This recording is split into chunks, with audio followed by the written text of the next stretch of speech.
Ce soir, des chirurgiens deviennent millionnaires grâce à une entente avec le gouvernement. C'est pas normal que des professionnels de la santé puissent abuser du système. C'est de la médecine business.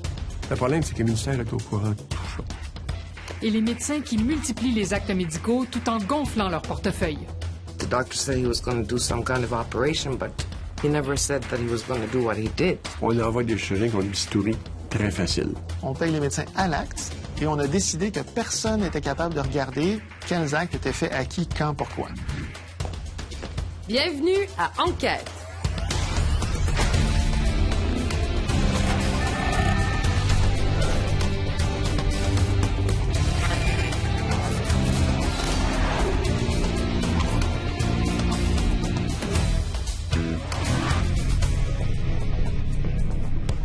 Bonsoir, mesdames et messieurs. Vous le savez, le gouvernement et les médecins se déchirent depuis des mois sur la question de la rémunération et des frais accessoires. La semaine dernière, une entente partielle a été conclue dans ce dossier. Tous les ans, on verse aux médecins du Québec 7 milliards de dollars en rémunération, une somme considérable.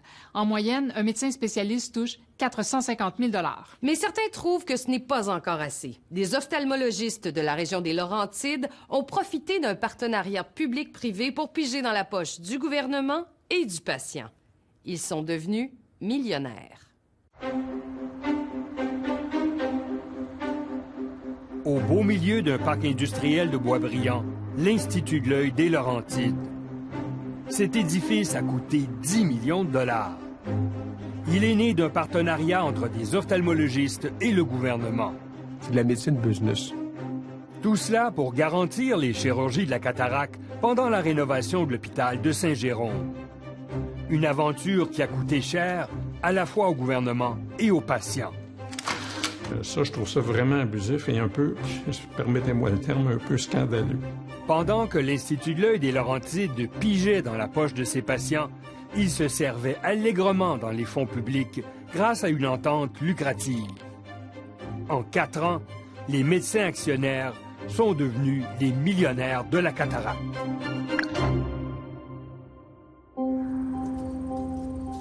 Roger et Cécile Ouellette ont passé le cap des 80. Le couple Ouellette est un bon exemple des effets de la médecine à 2 vitesses au Québec. Madame Ouellette a eu une chirurgie de la cataracte pour les 2 yeux à l'hôpital. Elle a été opérée gratuitement, mais a dû payer 600 $ pour ses 2 lentilles souples. Son mari a eu la même opération à l'Institut de l'œil des Laurentides. Il a déboursé près de 1700 $, près de 3 fois plus cher. Une situation inadmissible pour Jean-Louis, le fils du couple Ouellette. Ça donne un écart de plus de 1100 $ pour la même intervention. Ça commence à faire beaucoup en frais accessoires, ça, compte tenu que c'est une chirurgie qui devrait être couverte par la Régie de l'assurance maladie. Alors, est-ce que c'est acceptable? Je vous dirais que non. La différence entre les coûts s'explique par les frais accessoires facturés aux patients par l'Institut.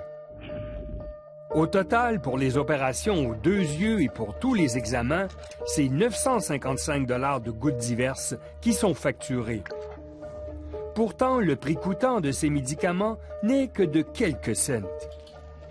À cela s'ajoute un examen de la forme de l'œil, une biométrie, pour 125 $.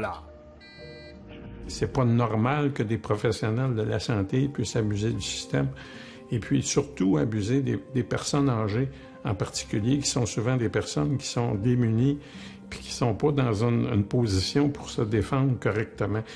Ça, je trouve ça vraiment abusif et un peu, permettez-moi le terme, un peu scandaleux. Si ce n'était que des frais accessoires, mais l'Institut de l'œil des Laurentides a eu pendant 4 ans une autre source de revenus bien plus importante. 5 ophtalmologistes de la région des Laurentides unissent leurs forces et créent un projet unique au Canada. Cette clinique privée a vu le jour en 2010. L'Institut est une clinique hors norme. 25 salles d'examen et 5 salles d'opération à la fine pointe de la technologie. C'est la réponse des ophtalmologistes de l'hôpital de Saint-Jérôme à la décision de rénover leur département. Les docteurs Martin Boileau, Laurent Lalonde, Robert Lepage et Suzanne Racine sont les membres fondateurs de l'Institut de l'œil des Laurentides.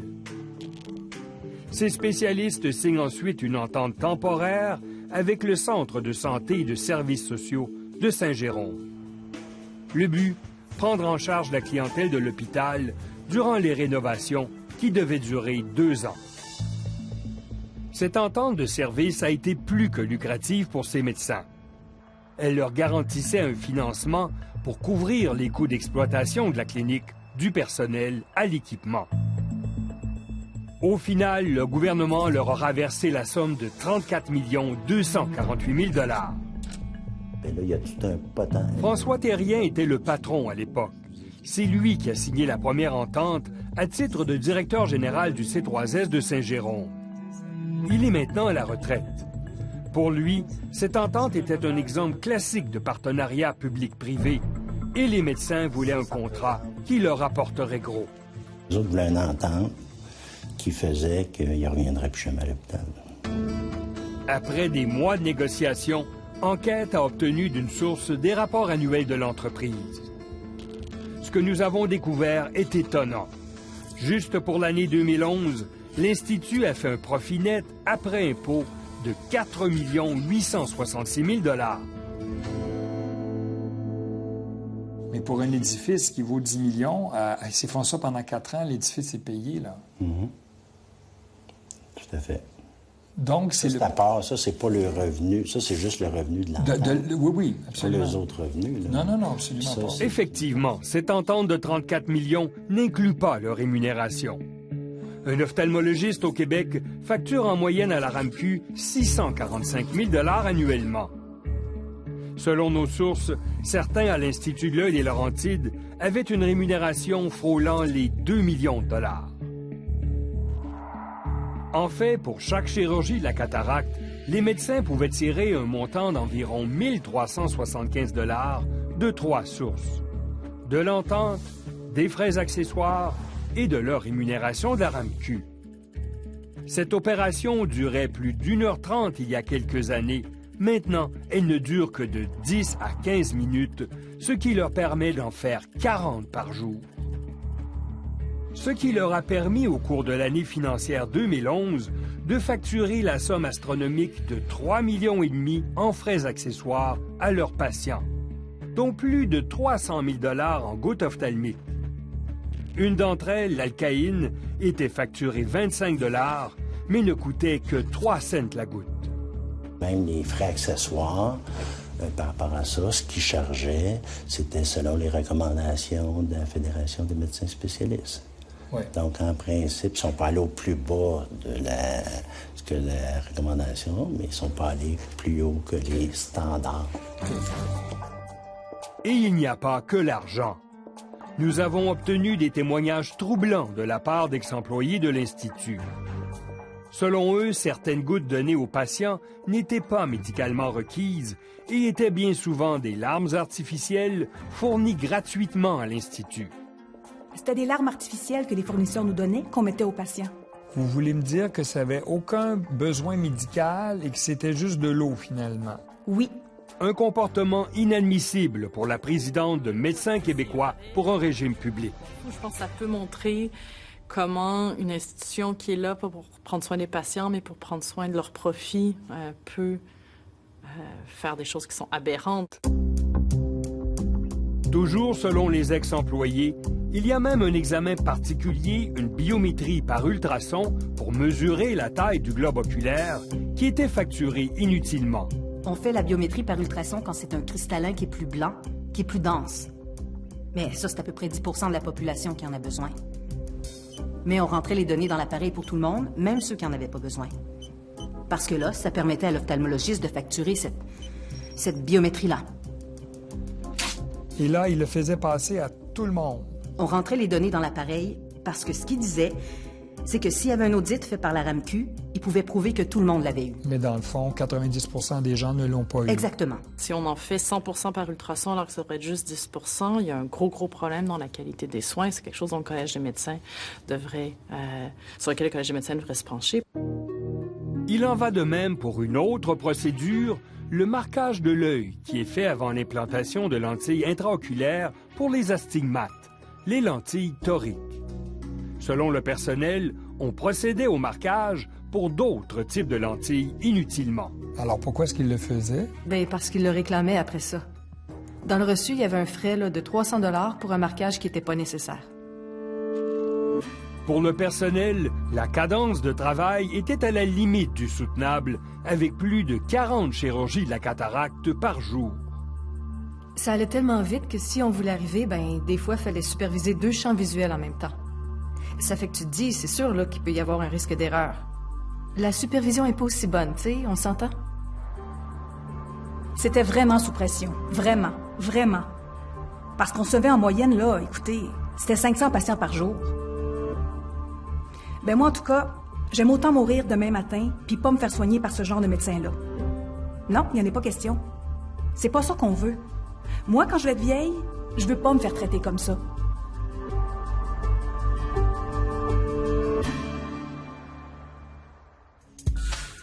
Après la pause.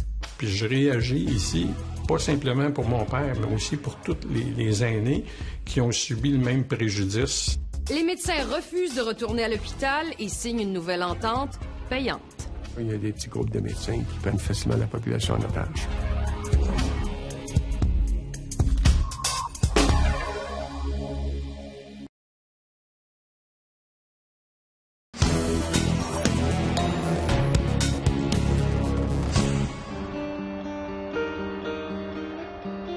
L'Institut de l'œil des Laurentides a obtenu une entente publique-privée des plus lucratives.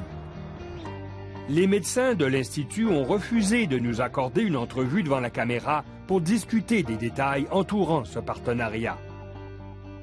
Même son de cloche du côté des actuels dirigeants du Centre intégré de santé et de services sociaux des Laurentides.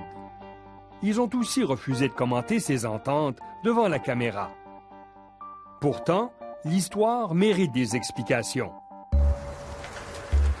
Selon l'entente, les médecins de l'Institut devaient offrir une portion de leurs services gratuitement, comme à l'hôpital. Mais ce qu'ils proposaient était nettement insuffisant. 2 jours par mois de biométrie gratuite et 8 jours de gouttes. Le commissaire aux plaintes de l'hôpital a donc reçu de nombreuses plaintes à l'effet que cette offre était insuffisante et impraticable pour les patients.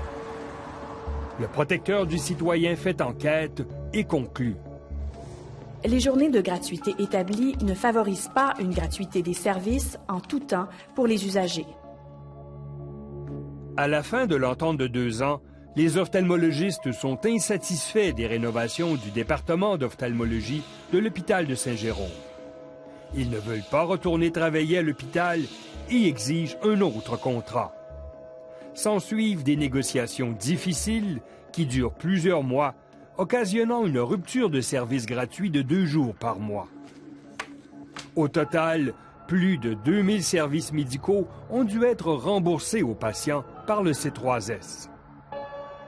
C'était clair qu'il ferait de l'obstruction systématique avec toutes sortes d'arguments qu'on a vu. Il y a eu du chantage de ce que je vois, là, qu'ils ont pris la population en otage parce qu'il y a eu une bris de service et tout ça.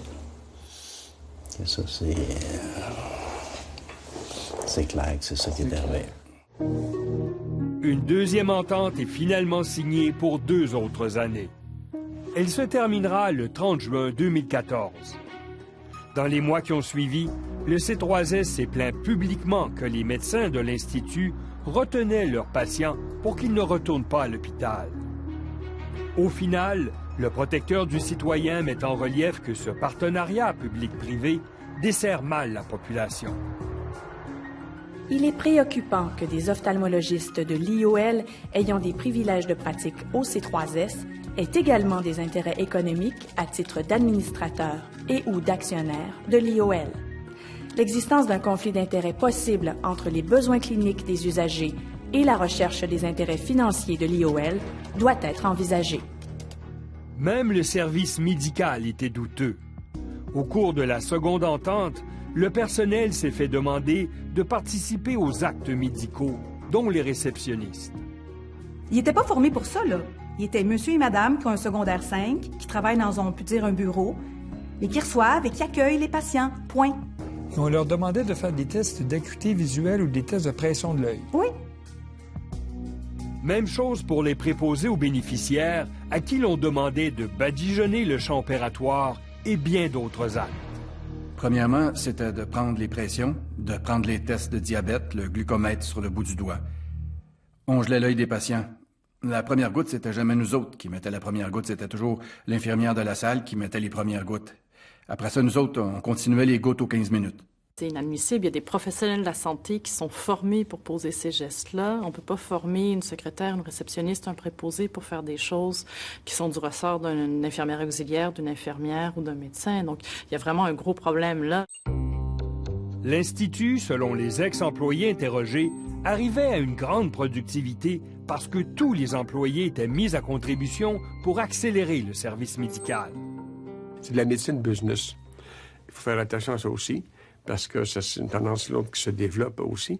Le problème, c'est que le ministère est au courant de tout ça.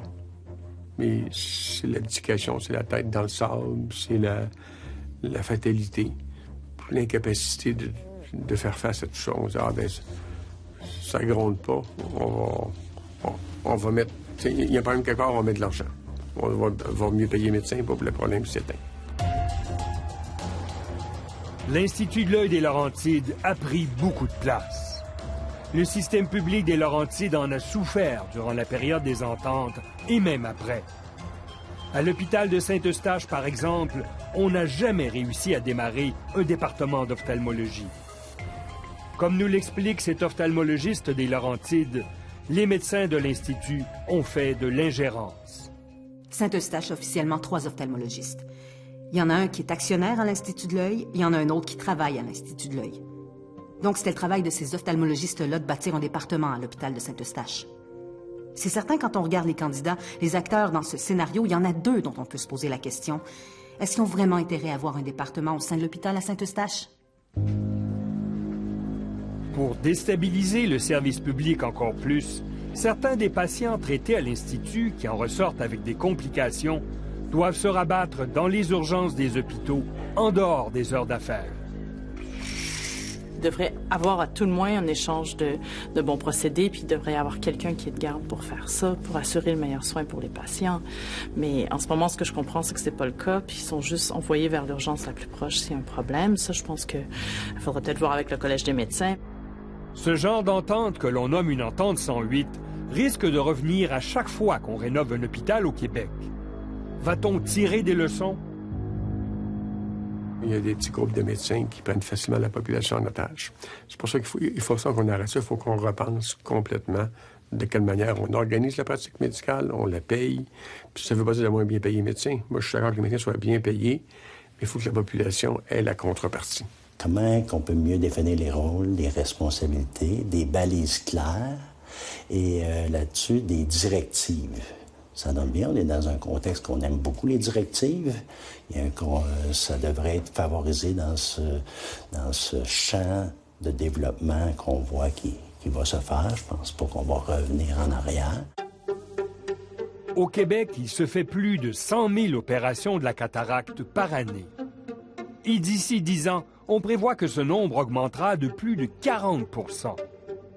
Les personnes âgées seront de plus en plus confrontées à cette chirurgie. Dans un système public, pourrons-nous garantir l'accessibilité et la gratuité de ce soin? La famille Ouellet s'est jointe à un recours collectif contre les frais accessoires pour tout au moins tenter d'obtenir gain de cause. Puis je réagis ici, pas simplement pour mon père, mais aussi pour tous les aînés qui ont subi le même préjudice. Depuis la fin des ententes en 2014, le service public offre de l'ophtalmologie aux hôpitaux de Saint-Jérôme et de Sainte-Agathe. Malgré cela, l'Institut de l'œil des Laurentides a embauché des lobbyistes pour obtenir une 3e entente. Une nouvelle ébauche est maintenant prête, mais n'a pas encore été signée. Elle serait d'une durée de 5 ans. Va-t-elle être aussi généreuse pour les médecins que les 2 premières? C'est comme un pipeline qui coule dans une seule direction, sans contrôle du tout. L'argent va du public au privé, sans trop savoir comment le privé l'utilise, sans imputabilité.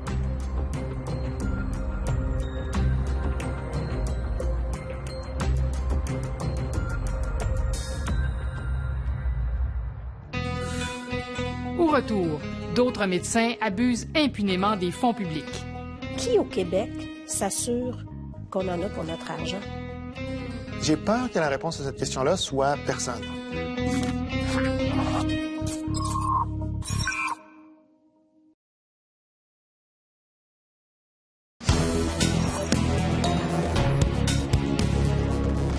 On a un deuxième reportage pour vous ce soir et vous allez voir que les médecins spécialistes de l'Institut de l'œil ne sont pas les seuls à profiter du système.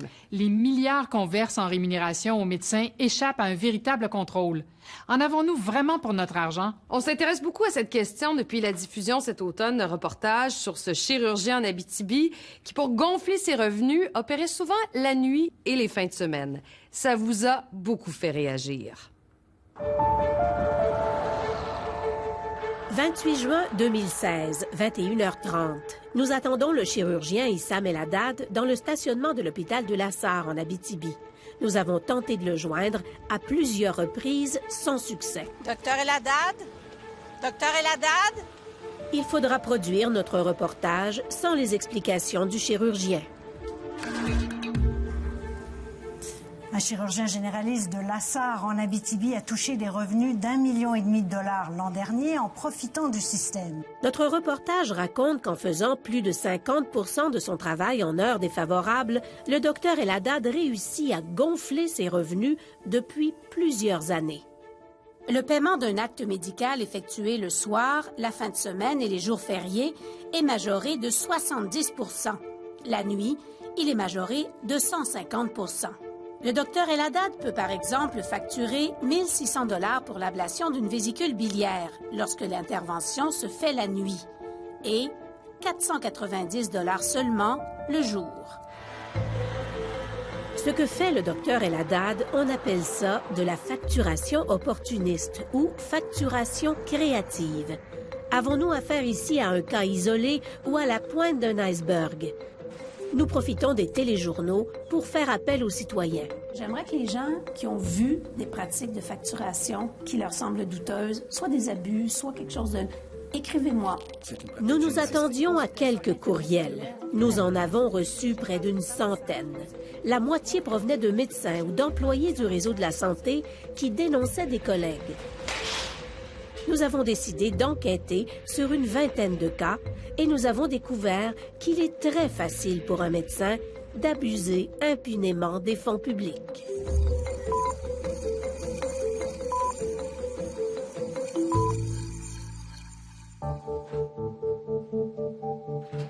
Au lendemain du reportage sur le docteur El Haddad, notre boîte de courriel déborde. La surfacturation, c'est une pratique régulière et connue dans le réseau et non particulière aux régions. On pointe du doigt une vingtaine d'hôpitaux, parmi lesquels des centres universitaires à Montréal et à Québec. On écorche surtout des médecins spécialistes.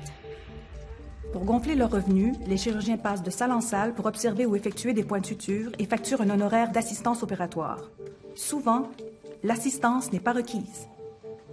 Chirurgiens, physiatres, microbiologistes, anesthésiologistes. L'anesthésiologiste travaillait dans 2 salles en même temps, même si c'est interdit, sauf en cas d'urgence. Il modifiait les heures pour pas que ça paraisse.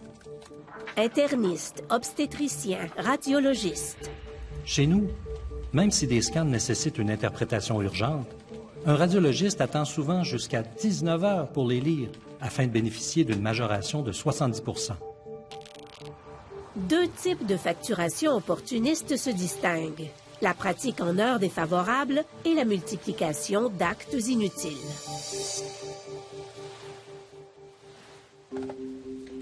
Nos dénonciateurs acceptent de nous parler au téléphone, mais tous refusent de venir devant notre caméra. C'est l'omerta qui règne ici. 2 technologues viennent d'être suspendus, sans solde, pour plusieurs mois, parce qu'ils ont parlé à une journaliste. Du côté des médecins, on invoque la peur d'être ostracisé. Il y a un climat d'intimidation dans le réseau. Si je témoignais ouvertement, certains médecins ne voudraient plus travailler avec moi. Puis comme on travaille en équipe, ça deviendrait difficile de faire mon travail. À défaut de pouvoir faire parler les gens, on décide de faire parler les chiffres. Pour les obtenir, il faut envoyer des demandes d'accès à l'information à la RAMQ, la Régie de l'assurance maladie du Québec. L'exercice est laborieux. Il exige d'apprivoiser le manuel de facturation des omnipraticiens, qui comporte 504 pages, et celui des spécialistes, qui s'étire sur 874 pages. À cela s'ajoutent 1902 pages d'ententes, d'annexes et de clauses spéciales. On y passe des semaines. Fin novembre, 21 demandes sont envoyées. Elles devraient permettre de faire la lumière sur les pratiques déviantes qui nous ont été dénoncées. La RAMQ dispose de 30 jours pour nous répondre. C'est la loi. En attendant, nous envoyons à Maître Jean-Pierre Ménard, avocat spécialisé en santé, une liste des médecins que les courriels ont identifiés. Nous voulons savoir si certains d'entre eux ont déjà fait l'objet de poursuites. C'est comme ça que nous faisons la connaissance de Mme Carrigan. The doctor said he was going to do some kind of operation, but he never said that he was going to do what he did. Le médecin dont parle Anna Maria Carrigan est un chirurgien orthopédiste de Montréal. Mme Carrigan le rencontre pour la première fois en 2013. Elle souffre de douleurs chroniques au dos, mais déjà, 2 chirurgiens lui ont dit qu'ils ne pouvaient rien faire pour elle. Le nouveau chirurgien, lui, propose d'opérer. I'm just a patient. I don't know. I trusted that. And I was so happy to be able to wait for an operation. Finally, I would get relief. En novembre 2013, Mme Carrigan passe sous le bistouri.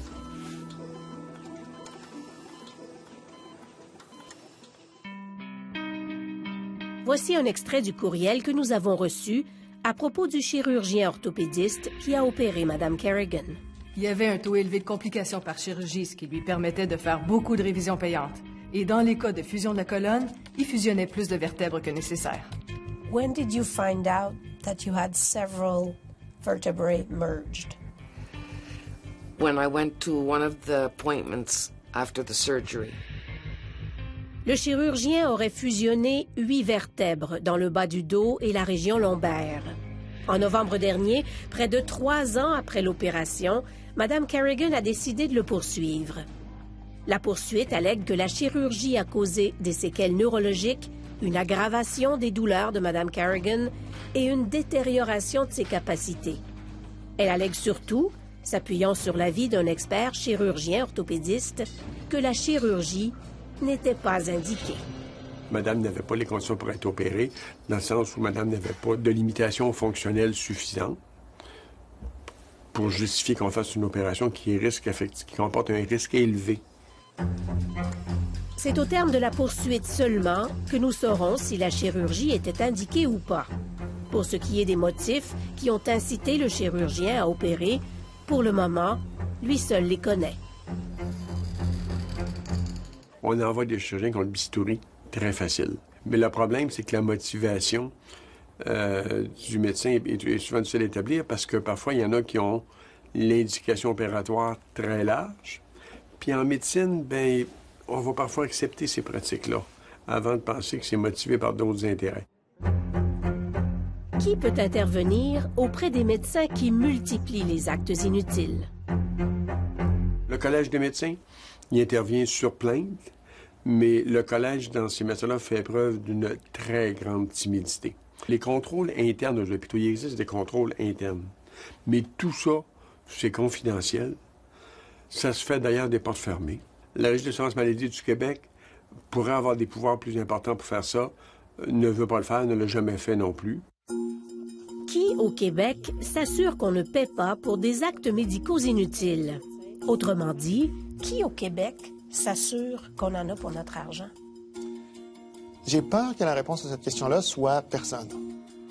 Damien Contandrio-Poulos est professeur à l'Université de Montréal. Il dirige actuellement une étude sur l'impact du mode de rémunération des médecins sur la performance du système de santé. Selon lui, le système québécois a 2 faiblesses. On paye les médecins à l'acte et on a décidé que personne n'était capable de regarder quels actes étaient faits à qui, quand, pourquoi. Si on cumule les deux, c'est une énorme boîte noire dans laquelle on est certain qu'il y a une partie d'abus. On n'a aucune capacité de savoir si ces abus-là, c'est une fraction infinitésimale qui n'est pas problématique ou si c'est un gros morceau. Le problème est le suivant. La RAMQ a le mandat de dépister les médecins qui facturent des actes qui n'ont pas été posés. Si un acte a été posé, qu'il soit pertinent ou pas, elle paie. Sévir contre les médecins qui multiplient les actes inutiles, c'est le mandat du Collège des médecins. Le problème, c'est que le Collège n'a pas accès aux bases de données de la RAMQ qui lui permettraient de débusquer les abuseurs. Vous l'avez très bien, c'est que les gens qui possèdent les banques de données ne peuvent pas faire les enquêtes complètes. Ce n'est pas leur mandat, c'est le nôtre. Mais nous, on n'a pas accès aux banques de données en général. On ne peut pas dire, donnez-moi, par exemple, le portrait de tout ce qui se fait comme chirurgie au Québec. On n'aurait pas accès à ça depuis une dizaine d'années à cause des lois sur les informations personnelles.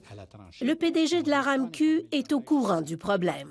La demande du Collège, là, c'est d'avoir l'ensemble des banques de données pour faire des études puis aller au-devant de certaines situations, mais il n'a pas le droit de les avoir actuellement. C'est un problème de changer la loi. Les chercheurs, comme Damien Contandriopoulos, vivent les mêmes frustrations. On a des endroits au Québec dans lesquels on sait qu'on a des taux d'intervention pour des chirurgies qui sont beaucoup plus élevés que la moyenne. Ça, c'est inquiétant. Ça veut dire soit les gens sont plus malades, soit on les opère pour rien. C'est les deux hypothèses. Dans les deux cas, on aimerait ça le savoir. Est-ce qu'on peut faire la recherche là-dessus? Non, on peut pas. On n'a pas accès aux données sur les taux d'intervention. Ça, c'est juste des exemples, mais au Québec, on est de plus en plus dans un système dans lequel on n'a pas accès aux données dès que ça touche à la rémunération des médecins.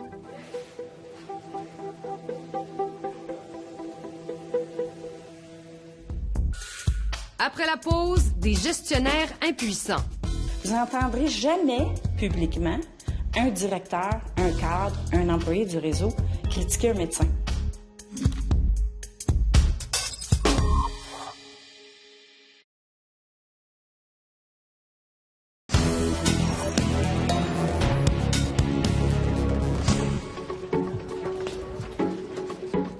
Vous n'entendrez jamais publiquement un directeur, un cadre, un employé du réseau critiquer un médecin. Pourquoi?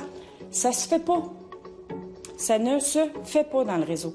Si le chef de chirurgie, le chef de médecine va au conseil d'administration puis dit « on n'aime pas le DG », il nous cause du trouble tout le temps. Le DG ne restera pas très longtemps dans l'établissement. Avant de devenir sculpteur à plein temps, David Levagne a été directeur général de plusieurs hôpitaux. Maître Anne-Marie Chiquette est chef du contentieux de l'APER, une association qui représente les cadres du milieu de la santé. Tous les deux nous ont parlé de l'impuissance des gestionnaires face au corps médical. Les médecins, ce sont des travailleurs autonomes. Ils ont chacun leur horaire dans l'hôpital. On ne les encadre pas. On ne fait pas leur paye, d'accord? On ne fait pas de supervision, il n'y a pas d'évaluation, il n'y a rien. On n'a pas l'autorité de les gérer. On peut influencer, on peut encourager, on peut souligner, on peut chercher des données et montrer les données dans l'espoir d'un changement de comportement. On ne peut pas dire à un médecin, par exemple, bien, vous savez, le bloc opératoire, il ouvre à 7 heures le matin, tout le monde est là à 7 heures le matin, le patient est là à 7 heures le matin. Auriez-vous l'obligeance d'être là à 7 heures le matin et non pas à 8h30 le matin? On dit souvent qu'on fait trop de demandes de tests laboratoires. On fait trop de demandes de tests d'imagerie. On donne trop de prescriptions à nos patients. Mais ces trois catégories-là, le DG peut absolument rien faire. De retour dans notre boîte de courriel. J'aimerais vous informer de la pratique abusive d'un néonatologiste. Des nouveau-nés très vulnérables subissent des soins abusifs et nous payons tous pour cela. Nous avons recueilli plus d'un témoignage sur la pratique de ce médecin. Ce médecin est connu pour son approche interventionniste et opportuniste. Consultation entre médecins de même discipline, planification d'interventions invasives en soirée plutôt que sur le quart de jour, ordonnance d'examens médicaux et de prélèvements dépassant les protocoles en vigueur, pose de cathéters centraux chez des nouveau-nés qui n'en ont pas besoin. Un soir, à 23 heures, il a fait enlever un soluté à un bébé pour lui mettre un cathéter central, alors que le bébé allait très bien avec son soluté. Le lendemain matin, l'autre médecin l'a fait enlever. Un cathéter central, on n'installe pas ça pour 24 heures. C'est du temps, c'est de l'équipement qui coûte cher. En obstétrique, les néonatologistes nous imposent quasiment de leur demander des consultations. Ce sont des consultations interdisciplinaires très payantes. Si on ne les appelle pas pour faire de la réanimation, on se le fait reprocher. Quand c'est nous qui le faisons, c'est compris dans notre tarif pour l'accouchement. Si eux viennent le faire, c'est un surplus. Une consultation, c'est souvent tout à fait justifié. Mais il semble que cela se fasse aussi par complaisance. Quand un patient hospitalisé fait de la fièvre, son médecin demande une consultation en infectiologie. Pourtant, il devrait être capable de gérer une fièvre lui-même. Si le patient a des palpitations, il demande une consultation à un autre spécialiste. Le spécialiste peut passer tous les jours pour suivre la condition et facturer une visite chaque fois. Qui contrôle ça? Personne. Alors, c'est une pratique généralisée. Si on mettait fin aux consultations de complaisance, il y aurait trop de médecins spécialistes au Québec. Nous avons obtenu des statistiques sur le nombre de consultations par patient dans les urgences de plusieurs hôpitaux.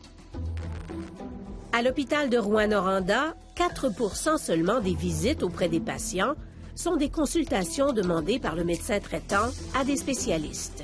À Hall, un autre hôpital régional, c'est 27%, 7 fois plus. Les différences sont aussi énormes dans les centres universitaires. 12% à l'hôpital Saint-Sacrement de Québec, 31% à l'hôpital Florimond de Sherbrooke. Comment expliquer de tels écarts? C'est sûr qu'une partie de la réponse, c'est qu'il y a des milieux dans lesquels il y a plus de complaisance. Beaucoup de médecins surfacturent et s'en rendent même plus compte. Si un résident admet un patient la nuit et fait une intervention, le lendemain matin, le médecin qui supervise le résident va facturer l'intervention comme s'il l'avait faite lui-même. On peut considérer que c'est de la double facturation, mais nos associations nous disent que c'est correct.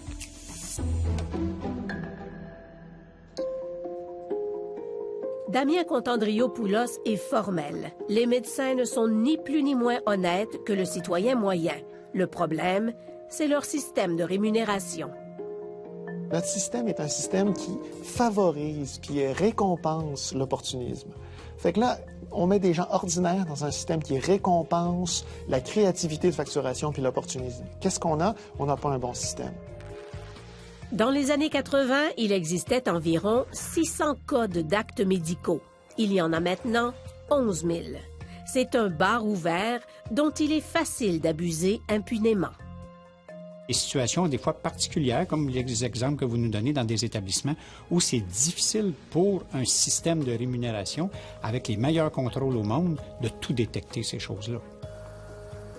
Selon plusieurs personnes à qui nous avons parlé, il faudrait que les données détenues par la RAMQ soient utilisées davantage pour comparer les profils des médecins, établir des moyennes et identifier des pratiques moins pertinentes.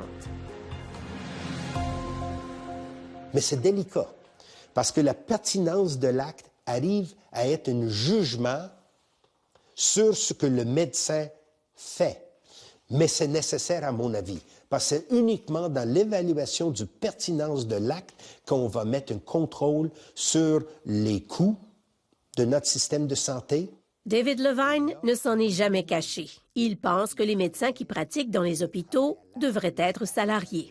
Si on avait rémunération à salaire depuis très longtemps, au Québec, le système de santé québécois serait complètement différent. La question de pertinence de l'intervention aurait été déjà mieux ciblée, mieux organisée. Qu'est-ce que ça réglerait dans le réseau que tous les médecins deviennent des salariés qu'on peut gérer? Si on peut les gérer, on peut planifier. On peut planifier, on peut économiser. On peut discuter avec eux des meilleures pratiques et des meilleures manières pour que ça nous coûte moins cher et qu'on en fasse plus. Pour le chercheur, le salariat n'est pas nécessairement la solution. Mais des changements s'imposent dans le système de rémunération actuel. Pourquoi on ne sortirait pas de ce système-là pour essayer de créer un système qui favorise les comportements désirables? Puis quand on va sur le terrain, il y a plein de milieux de pratique dans lesquels les médecins s'organisent en groupe. se donnent des règles collectives, se partagent les affaires pas lucratives, font ce qu'ils peuvent pour régler les problèmes d'accès. On en voit plein de choses comme ça au Québec, mais c'est pas favorisé par notre système. Au Québec, le paiement à l'acte est loin d'être remis en question. La tendance est plutôt à la hausse. En 2015, 82 % des revenus des médecins spécialistes québécois provenaient du paiement à l'acte, alors que dans l'ensemble du Canada, la moyenne était de 58 %. Pour contrer les abus, on mise plutôt sur le renforcement des contrôles. Une nouvelle loi prévoit depuis peu des amendes très salées pour les abuseurs qui seront identifiés. La loi, elle est dissuasive parce qu'il y a déjà des gens actuellement qui sont en démarche envers la RAMQ pour se dénoncer eux-mêmes à cause des conséquences de cette loi-là. Le saviez-vous? La Régie de l'assurance maladie modernise ses systèmes de rémunération à l'acte. Le PDG de la RAMQ mise aussi sur le fait que les médecins seront désormais obligés de transmettre leurs factures sur support électronique. C'est un outil, je vous le dis, là, qui va nous permettre d'aller chercher même des cas atypiques de facturation, des cas individuels ou même des cas de masse. La RAMQ affirme qu'elle aura droit sous peu à de la main-d'œuvre supplémentaire. Si l'on en juge par les réponses qui nous sont parvenues à la suite de nos demandes d'accès à l'information, les renforts seront les bienvenus. La RAMQ a eu le temps de répondre de façon très partielle à seulement 5 de nos 21 demandes, malgré une prolongation des délais prévus par la loi. L'une de ces demandes portait sur le pourcentage des actes facturés le soir, la nuit et les week-ends par des chirurgiens généraux. Nous avons obtenu les données pour une quarantaine d'hôpitaux. 12 d'entre eux affichaient des taux de plus de 35 % d'actes facturés pendant les plages horaires payantes, alors que la moyenne québécoise est de 10 %. Un des hôpitaux affichait même un taux de 82 %. Pour ce qui est du Dr El Haddad, au lendemain de notre reportage de septembre 2016, une enquête a été déclenchée. Ses conclusions viennent d'être rendues publiques. L'enquête corrobore que le chirurgien a abusé du système, que le directeur général de son établissement l'a laissé faire et que la RAMQ n'a rien vu. La situation a, semble-t-il, été corrigée et selon nos informations, les revenus du Dr El Haddad auraient chuté de moitié depuis notre passage à la SAR.